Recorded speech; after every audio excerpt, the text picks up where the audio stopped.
আজ বানানো হবে চিলি চিকেন। বাবা প্রথমেই চিকেনের পিসগুলো চিলি চিকেনের সাইজে ছোটো ছোটো করে কেটে নিয়ে তাতে নুন আর ভিনেগার মাখিয়ে জল ঝরতে দেওয়া হলো। জল ঝরতে দেওয়ার কারণ, যদি জলটা থেকে যায়, চিকেনের জল বেরিয়ে আসে, তখন দেখা যাবে অনেক কর্নফ্লাওয়ার আর ময়দা লেগে যাচ্ছে আর কোটিংটা ভালো হবে না, তো চিকেন পকোড়ার মতো থকথকে কোটিং থেকে যাবে।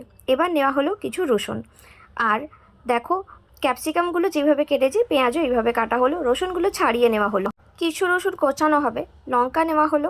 এবার দেখো রসুনগুলোকে বেটে নেওয়া হচ্ছে। কিছু রসুন কোচানো হবে, কিছু আদাও কুচি করে নিয়েছি, দেখতেই পাচ্ছ।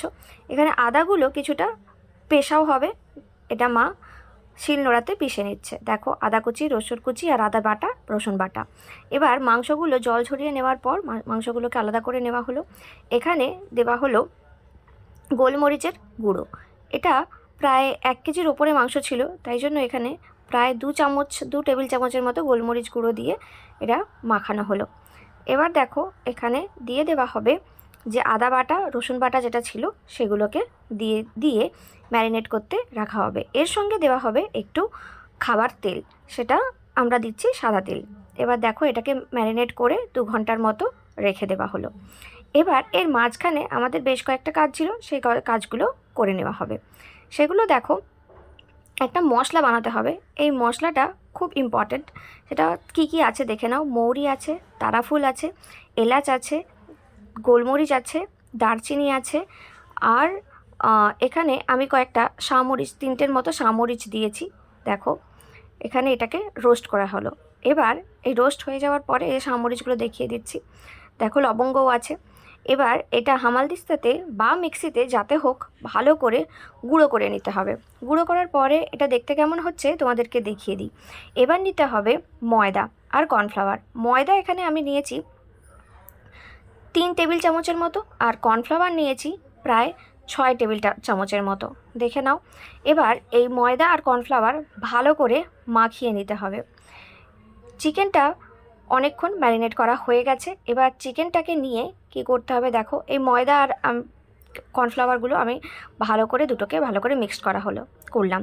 এবার যদি দরকার হয় সেক্ষেত্রে কর্নফ্লাওয়ারই দেওয়া হবে, ময়দা দেওয়া হবে না। বেশি ময়দা দিয়ে দিলে চিকেন পকোড়া হয়ে যাবে, চিলি চিকেন হওয়ার পরে সেটা আর খেতে ভালো লাগবে না। দেখো ময়দাটা আমি মাখিয়ে নিচ্ছি। এবার দেখো মাংস ম্যারিনেট করা হয়ে গেছে, মাংসটা নিয়ে নেওয়া হলো। মাংসতে দিয়ে দিতে হবে এবার ডিম। মোটামুটি 1 কেজি মাংস ছিল, এখানে 2টো ডিম দেওয়া হলো। এবার ডিম দিয়ে আবারও ভালো করে মাংসটা মাখানো হবে। অনেক ক্ষেত্রে অনেকেই ডিমটা আগে থেকে মাখিয়ে রাখে, সেক্ষেত্রে বেশি জলজলে হয়ে যায়, অনেক বেশি কর্নফ্লাওয়ার আর ময়দা লেগে যায়। এটা পরে করাটাই ভালো। তারপর দেখো আবার ময়দা আর কর্নফ্লাওয়ার দিয়েও ভালো করে এটাকে মাখিয়ে নেওয়া হলো। ব্যাটারটা কেমন দেখতে লাগছে তোমরা দেখতে পাবে। এবার দেখো এরকম হয়েছে। এবার কড়াই নেওয়া হয়েছে, 2টো কড়াই নেওয়া হয়েছে। কড়াইতে তেল গরম করতে দেওয়া হয়েছে, তেলের পরিমাণটা বেশ কিছুটা বেশি লাগবে। এবার দেখো আমি এখানে বৌদি আর আমি দুজনে মিলেই করছিলাম। তো এখানে চিকেনগুলো দিয়ে দেওয়া হলো। চিকেনগুলো মোটামুটি ভাজা হয়ে যাবে, লাল লাল করে ভাজা হয়ে যেতে সেটা তুলে নেওয়া হলো। এবার দেখো এখানে চাপাটা অপশনাল, নাও দিতে পারো, তবে চাপাটা দিলে তাড়াতাড়ি চিকেনটা সেদ্ধ হয়ে যাবে। তো এরকমভাবে চিকেন পকোড়াগুলো বানিয়ে নেওয়া হলো। আর চিলি চিকেন পকোড়া খেতে দারুণ লাগে। যাই হোক, চিকেনগুলো ভাজা হয়ে যাওয়ার পরে এবার যে ক্যাপসিকামগুলো কেটে রাখা হয়েছিল, এটা প্রায় 1.5 খানা ক্যাপসিকাম আছে, ক্যাপসিকামগুলো ভাজতে দেওয়া হলো ওই তেলেই। তারপর এখানে দেওয়া হলো নুন। এবার ওই ক্যাপসিকাম তুলে নিয়ে এখানে আদা কুচি আর রসুন কুচি যেগুলো আগে করা ছিল সেইগুলো ভাজতে দেওয়া হলো। তারপর দেখো এখানে কাঁচা লঙ্কাগুলো দিয়ে দেওয়া হবে, কাঁচা লঙ্কার সঙ্গে এটা ভাজা হলো। এবার এর মধ্যে দিয়ে দেওয়া হবে কুচনো পেঁয়াজ। যেরকম সাইজের ক্যাপসিকাম কাটা হয়েছে সেরকম সাইজের কুচনো পেঁয়াজগুলোকেও দিয়ে দেওয়া হলো। এবার পেঁয়াজগুলোর সঙ্গে মাখাতে হলো। এটা হতে হতে আর একটা জিনিস তৈরি করতে হবে, সেটা হচ্ছে সস। দেখো এখানে প্রায় 4 চামচ না 8 চামচ ছিল টমেটো সস, 3 চামচ ছিল চিলি সস, আর ছিল 2 চামচের মতো সয়া সস। এটাকে ভালো করে মিক্সড করতে হবে। এবার পেঁয়াজে দেওয়া হলো নুনের সাথে একটু দেওয়া হবে চিনি। এটা যে যার স্বাদ মতো দেওয়াটাই বেশি ভালো। দেখো নুন চিনি দিয়ে দেওয়া হলো। আবারও এই পেঁয়াজটাকে কষানো শুরু করা হলো। দেখো আর এর মধ্যে দেওয়া হলো আরেকটু গোলমরিচ।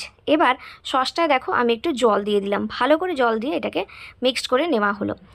দেখো এখানে নুন ব্যবহার করব না। এবার আরেকটা বাটিতে নেওয়া হলো কর্নফ্লাওয়ার নিয়ে সেটাতেও এটা প্রায় 2 চামচের মতো ছিল কর্নফ্লাওয়ার। ভালো করে কর্নফ্লাওয়ারটাকে জল দিয়ে মাখিয়ে গুলিয়ে নেওয়া হলো, দেখতেই পাচ্ছ।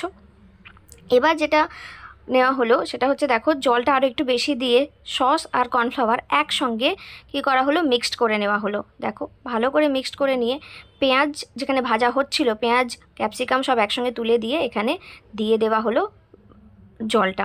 এবার জলটা একটু ফুটে ফুটে আসবে যখন, দেখো জলটা ভালো করে এখানটা কষিয়ে নিয়ে এবার জলটা যখন ফুটে ফুটে আসবে তখন তাতে দিয়ে দেওয়া হলো মাংসগুলো, যে মাংসগুলো মাংসের পকোড়াগুলো দিয়ে দেওয়া হলো।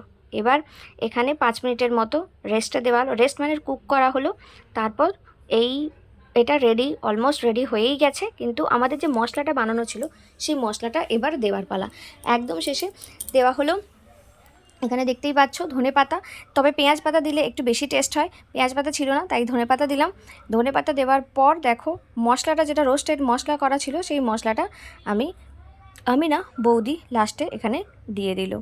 দিয়ে এবার এটাকে চাপা দিয়ে কিছুক্ষণ রেখে দেওয়া হলো, তাহলেই হয়ে গেল আমাদের চিলি চিকেন রেডি। দারুণ টেস্টি, অবশ্যই তোমরা বাড়িতে ট্রাই করো এই মশলাটা দিয়ে, আর কেমন হলো অবশ্যই জানিও। আর আমার ভিডিও দেখার জন্য তোমাদেরকে অনেক থ্যাংক ইউ।